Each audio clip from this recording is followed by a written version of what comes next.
The bus was crowded as usual that day.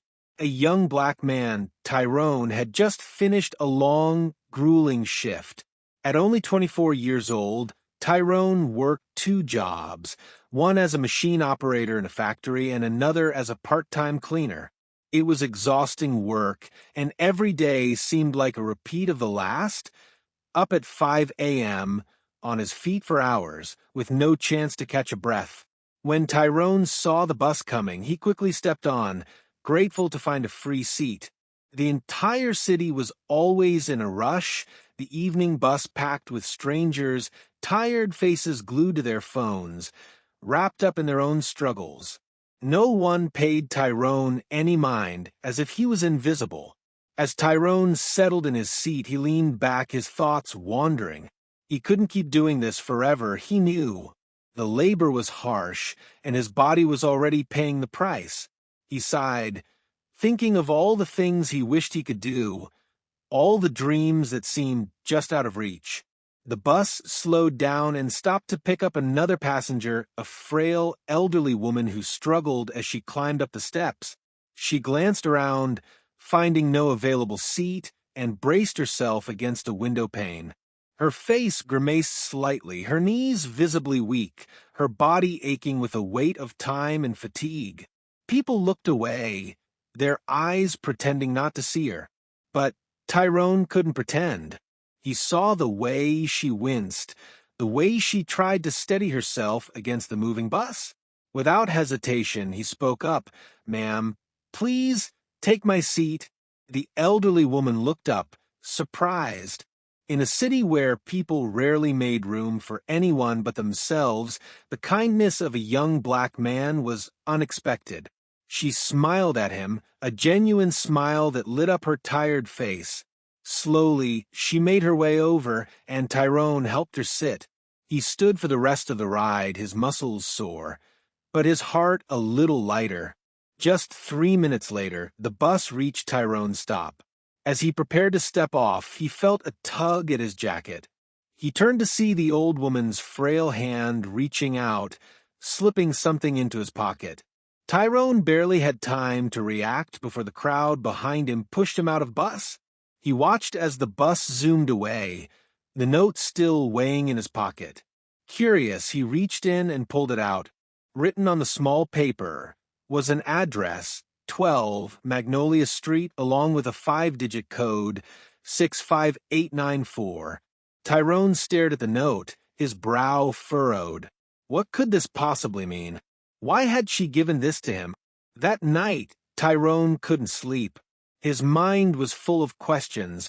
Who was that old lady? Why had she given him this address? Could it be a trap?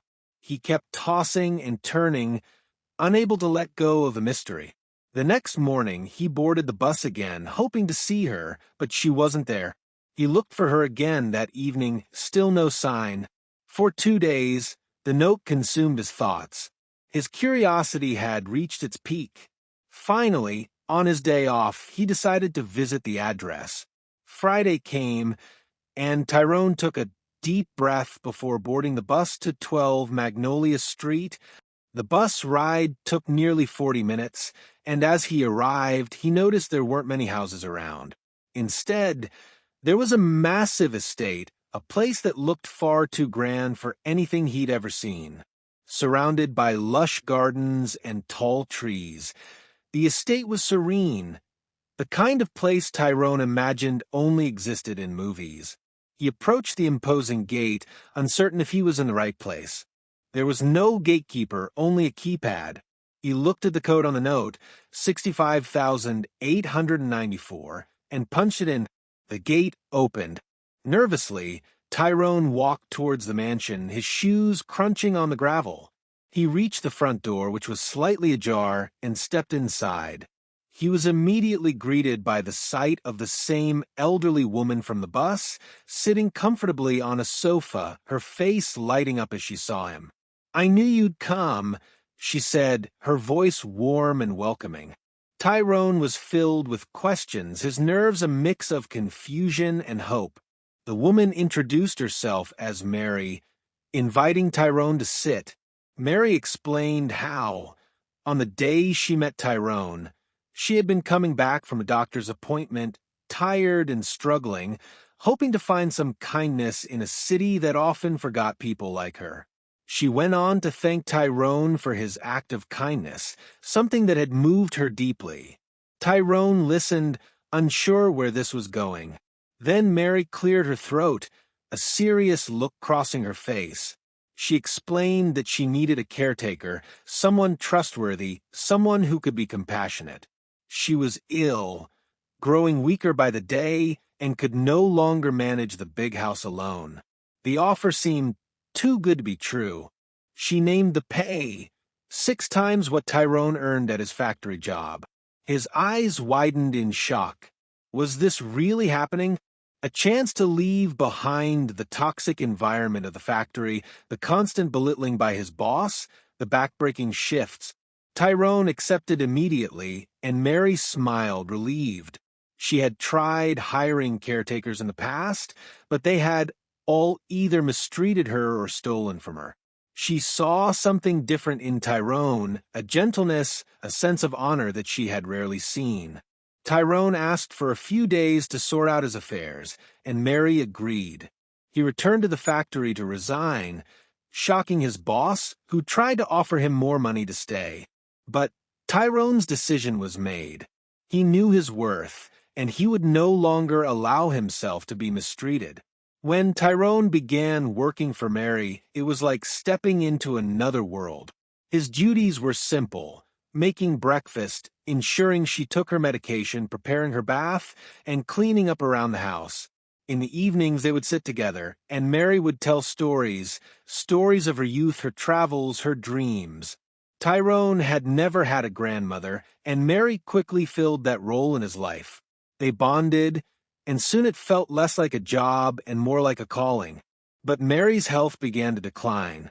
Each day, she seemed a little weaker, her steps slower, her breath shorter. Tyrone stayed by her side, taking care of her with unwavering patience and care. One morning, as Tyrone entered the living room, he found Mary struggling to breathe. Panic surged through him. He dialed emergency services, and an ambulance rushed her to the hospital. He stayed by her side, praying for her survival, holding her hand as she thanked him weakly for everything he had done. Mary was discharged that evening, but Tyrone was too shaken to leave her alone. He decided to spend the night at the mansion, settling into one of the spare rooms. That night, he was woken by a strange noise. He listened carefully, his heart pounding, and then he heard it again, the sound of someone at the door. Tyrone rushed to check on Mary, finding her room intact. But moments later, he heard a scream. He burst into Mary's room, finding a masked man holding a gun, demanding money and valuables. Tyrone didn't think, he acted. He tackled the intruder, knocking the gun out of his hand. The two wrestled, Tyrone's strength and determination overpowering the man until he finally fled through a window. In the chaos, Tyrone was injured, a knife slicing into his side. He collapsed as the intruder vanished into the night. Mary called for help, and soon Tyrone was in the hospital. She stayed by his side, her loyalty unwavering. When he was discharged, Tyrone refused to rest, choosing instead to continue caring for Mary.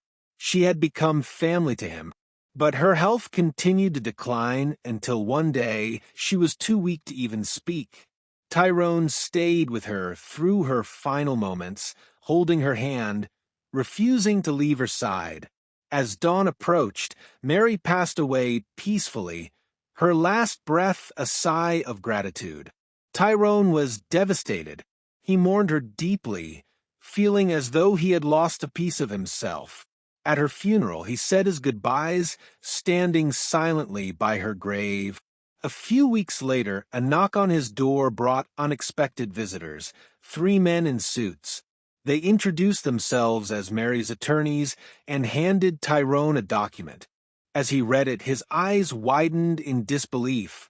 Mary had left everything to him, her estate, her businesses, her wealth. She had made him her heir. Tyrone was now a millionaire. He could afford his mother's medical treatment. He could provide for his family. He could finally breathe. All because of one simple act of kindness, giving up his seat for someone in need. In a world where black men like Tyrone were often overlooked, mistreated, and judged, his compassion had not only changed his life, but had created a legacy. He remembered Mary's words about kindness, about how it could ripple out and change lives. Tyrone knew he had to honor her memory by doing the same, helping those who needed it most, lifting others as he had been lifted. Have you ever given up your seat for someone in need? Sometimes the smallest acts of kindness can lead to the greatest rewards. Let's keep spreading love and compassion, regardless of the color of our skin.